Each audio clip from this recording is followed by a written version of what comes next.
filimada Hindi waxa ay kamid yihiin kuwa loogu daawasho badan yahay dalkeena tani oo sabab u ah in lagu turjumo afka Soomaaliga haddaba maanta waxaan ka hadlaynaa filimadii ay ugu jeclaayeen kuna xifaaltami jireen dhalinyarada si gaar ah kuwa caanka ku ah magaca ciyaalka xaafadda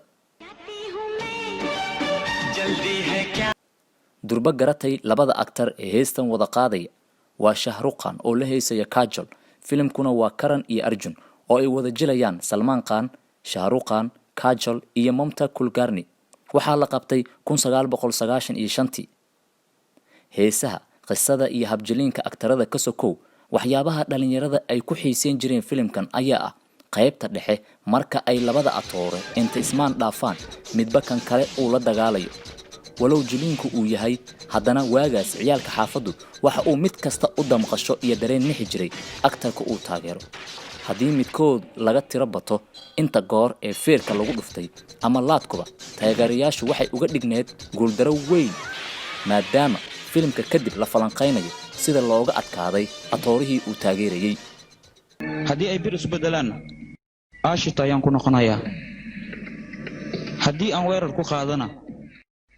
cadowgayga dhan waa baaba'aya filimka labaad ee ugu xarakaadka badan da'yartuna aad ula dhacsaneed ayaa ah Muqaddar balse Soomaalidu u taqaano Shiva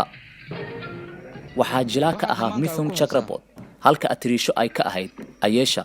filimkan oo dhammaantiis ah dagaal u dhaxeeya atooraha iyo koox burcad ah waxa ku dhex jiray hadallo xiiso leh oo beri dhalinyaradu aad ula dhacsanayd waxaana kamid ah midkan dabayl la'aan xaashi ma duusho daruur la'aan roob ma yimaado fal aan la hubinna Shiva kuma dhaqaaqo ujeedadaadu maxay tahay inaan wax kaaga dhigo bal ka waran mohra sax waa xusuusataa waxaa jila ka ahaa Akshay Kumar iyo Sunil Shetty xifaaltanka labadan aktar actionka iyo hadallada ku jira filimkan waxay u yeeleen macno gaar ah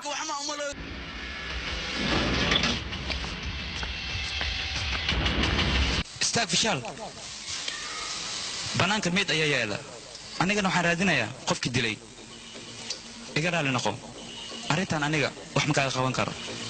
ma ii sheegi kartaa sababta saacadan halkan aad joogtid ya meeshan waa hotel waqtina ma go'na taas su'aashan ku weydiin jawaabteedu ma aha aniga waxaan u maaday arrin qaas ah ma ii sheegi kartaa arrinta qaaska ah